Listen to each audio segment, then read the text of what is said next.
estranhos.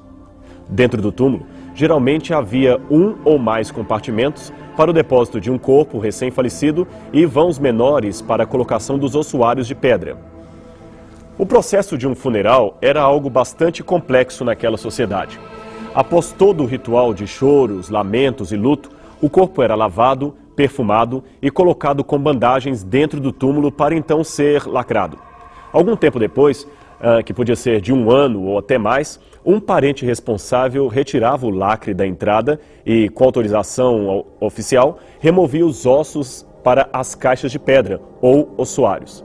Assim, eles eram colocados nos vãos menores, ocupando menos espaço.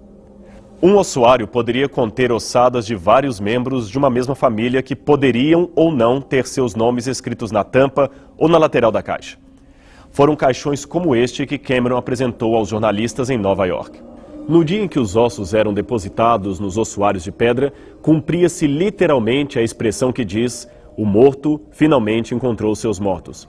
E somente nesta ocasião tinha-se por cumprido o rito de um sepultamento, ou seja, a pessoa só era de fato sepultada meses depois de sua morte. Não é por menos que em alguns redutos do Oriente Médio, até hoje se registra a expressão idiomática parecida com aquela do jovem que disse a Jesus: "Mestre, eu te seguirei, mas deixe-me primeiro sepultar o meu pai". Ao que Jesus respondeu: "Deixa os mortos sepultarem seus próprios mortos". A aparente indiferença de Cristo ao luto daquele jovem deixa perplexos muitos cristãos em nossos dias. Porém, se entendermos como funcionavam os processuais fúnebres daquela época, desfaz-se a inquietação, pois é comum, mesmo entre cidadãos atuais do Líbano, usarem a mesma expressão idiomática tradicional para se referir a pais que ainda estavam vivos. Quem testemunha isto é Kenneth E. Bailey, que por anos trabalhou como missionário entre povos do Oriente Médio. Ele conta ter ouvido um jovem indagar ao outro se teria coragem de emigrar para os Estados Unidos sem primeiro sepultar o seu pai, isto é, esperar que ele morresse para então cumprir os deveres funerais de filho mais velho. E um detalhe importante, o referido pai do diálogo estava sadio e sem nenhuma iminência de morte. Os pobres daquela época não tinham geralmente o privilégio de uma gruta tumular. Eles eram enterrados no chão ou em valas coletivas. Por isso os evangelhos chamam atenção para o fato de que aquele túmulo usado por Jesus pertencia à família de José de Arimateia. E como não havia transferências de túmulos de uma família para outra, eles somente emprestaram o túmulo para ali depositarem o corpo de Jesus até a época de transportarem seus restos mortais para Nazaré, sua cidade de origem.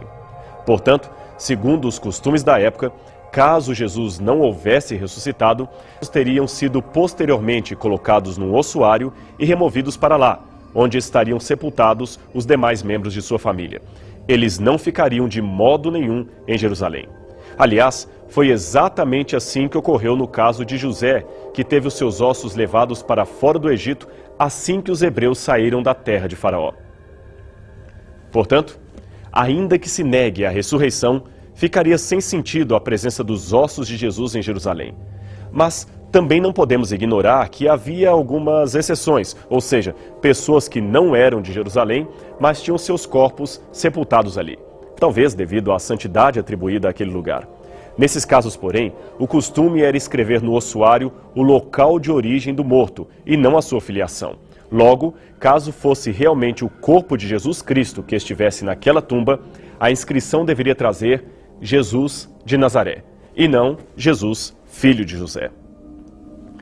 James Cameron ainda afirma que as chances matemáticas do nome Jesus e José aparecerem juntos no mesmo sepulcro seriam de 1 em 600, mas será mesmo? Ao todo já foram encontrados e catalogados 917 ossuários escavados nos arredores de Jerusalém, fora os túmulos e inscrições feitas em objetos que estavam dentro de um contexto funerário. Dos 917 ossuários catalogados por Armani e publicados pelo Instituto de Antiguidades de Israel, 231, ou seja, 25,2%, tinham inscrições com nomes. Destes, 10 trazem claramente o nome Jesus. Amos Kloner ainda declarou haver 71 objetos tumulares que também traziam o nome de Jesus, além de 1 ou 2 casos em que havia o claro complemento, filho de José.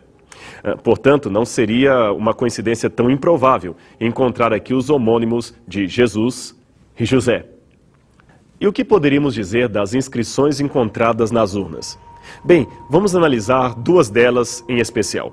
A primeira, que Cameron diz conter o nome de Jesus, e também uma segunda, onde ele afirma estar registrado o nome de Maria Madalena, qualificada então como a companheira de Cristo. Aqui você tem o caixão atribuído a Cristo, que é o de número 704 do Catálogo Oficial de Ossuários Judaicos, catalogados por Levi Rahmani. A escrita está em aramaico e, como se pode ver, está bastante confusa. A sua leitura é dúbia, até mesmo para os especialistas mais bem treinados em paleografia. As letras se sobrepõem e, segundo a opinião de alguns de vista bem mais treinada para a decifração desse tipo de leitura, embora o último nome José seja visível, existe a possibilidade de que o primeiro termo não seja Jesus, mas Hanun, Ishid ou Ushid. A cruz que antecede o nome também não seria um emblema cristão, mas antes uma marca de direção usada em ossuários para indicar a posição correta para lacrar a tampa de modo alinhado sobre a caixa. Como você vê, não se pode nem mesmo ter certeza de que se trata realmente do nome de Jesus escrito sobre a tampa do ossuário. Mas ainda que fosse, lembremos, este era um nome muito comum em toda a Judeia. Logo, não seria difícil encontrar em Jerusalém e arredores várias pessoas com o mesmo nome de Jesus. Fica, portanto, muito especulativo supor que este seja o mesmo que se declarou o Filho de Deus.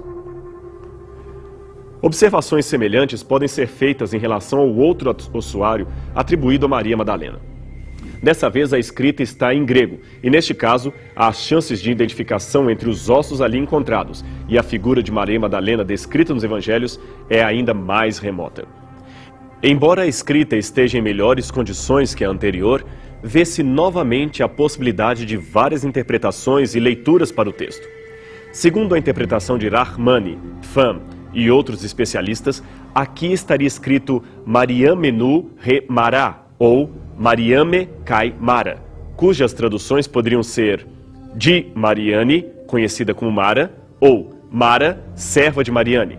Também poderia ser Mara, filha de Mariane, esta última menos provável. E temos ainda uma última opção, Mariane e Mara, uma referência a duas mulheres sepultadas no mesmo ossuário.